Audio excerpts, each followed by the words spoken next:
Chapitre 19. Alors Pilate prit Jésus et le fit battre de verges. Les soldats tressèrent une couronne d'épines qu'ils posèrent sur sa tête, et ils le revêtirent d'un manteau de pourpre. Puis, s'approchant de lui, ils disaient « Salut, roi des Juifs !» et ils lui donnaient des soufflets. Pilate sortit de nouveau et dit aux Juifs « Voici, je vous l'amène dehors, afin que vous sachiez que je ne trouve en lui aucun crime. » Jésus sortit donc, portant la couronne d'épines et le manteau de pourpre, et Pilate leur dit « Voici l'homme. » Lorsque les principaux sacrificateurs et les huissiers le virent, ils s'écrièrent « Crucifie, crucifie !» Pilate leur dit « Prenez-le vous-même et crucifiez-le, car moi, je ne trouve point de crime en lui. » Les Juifs lui répondirent « Nous avons une loi, et selon notre loi, il doit mourir, parce qu'il s'est fait fils de Dieu. » Quand Pilate entendit ces paroles, sa frayeur augmenta. Il entra dans le prétoire et il dit à Jésus « Où es-tu » Mais Jésus ne lui donna point de réponse. Pilate lui dit « Est-ce à moi que tu ne parles pas? Ne sais-tu pas que j'ai le pouvoir de te crucifier et que j'ai le pouvoir de te relâcher ?» Jésus répondit « Tu n'aurais sur moi aucun pouvoir s'il ne t'avait été donné d'en haut. C'est pourquoi celui qui me livre à toi commet un plus grand péché. » Dès ce moment, Pilate cherchait à le relâcher, mais les Juifs criaient « Si tu le relâches, tu n'es pas un ami de César. Quiconque se fait roi se déclare contre César. » Pilate, ayant entendu ces paroles, amena Jésus dehors, et il s'assit sur le tribunal au lieu appelé le pavé, et en hébreu Gabata. C'était la préparation de la Pâque et environ la 6e heure. Pilate dit aux Juifs « Voici votre roi. » Mais ils s'écriaient « Ôte, ôte, crucifie-le !» Pilate leur dit « Crucifierai-je votre roi ?» Les principaux sacrificateurs répondirent « Nous n'avons de roi que César. » Alors il le leur livra pour être crucifié. Ils prirent donc Jésus et l'emmenèrent. Jésus, portant sa croix, arriva au lieu du crâne, qui se nomme en hébreu Golgotha.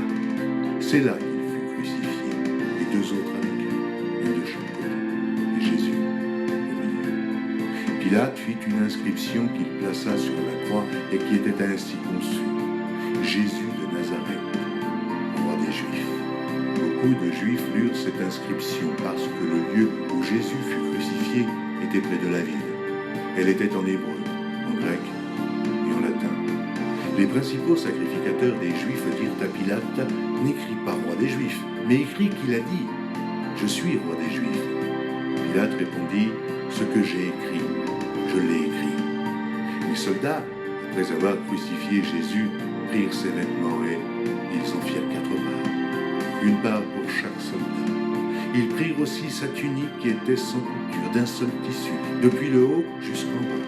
Et ils dirent entre eux, ne la déchirons pas, mais tirons au sort à qui elle sera. Cela arriva afin que s'accomplisse cette parole de l'Écriture. Ils se sont partagés mes vêtements, et ils ont tiré au sort ma tunique. Voilà ce que firent les soldats.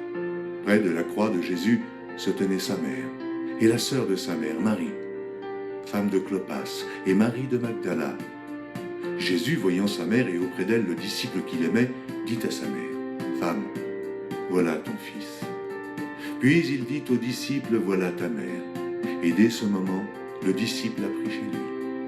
Après cela, Jésus, qui savait que tout était déjà consommé, dit, afin que l'écriture fût accomplie, « J'ai soif. » Il y avait là un vase plein de vinaigre. Les soldats en remplirent une éponge et, l'ayant fixée à une branche d'hysope, ils l'approchèrent de sa bouche. Quand Jésus eut pris le vinaigre, il dit « Tout est accompli. » Et baissant la tête, il rendit l'esprit. Dans la crainte que les cornes restassent sur la croix pendant le Shabbat, car c'était la préparation et ce jour de Shabbat était un grand jour, les Juifs demandèrent à Pilate qu'on rompît les jambes aux crucifiés et qu'on les enlevât. Les soldats vinrent donc et ils rompirent les jambes au premier, puis à l'autre qui avait été crucifié avec lui. S'étant approchés de Jésus et le voyant déjà mort, ils ne lui rompirent pas les jambes.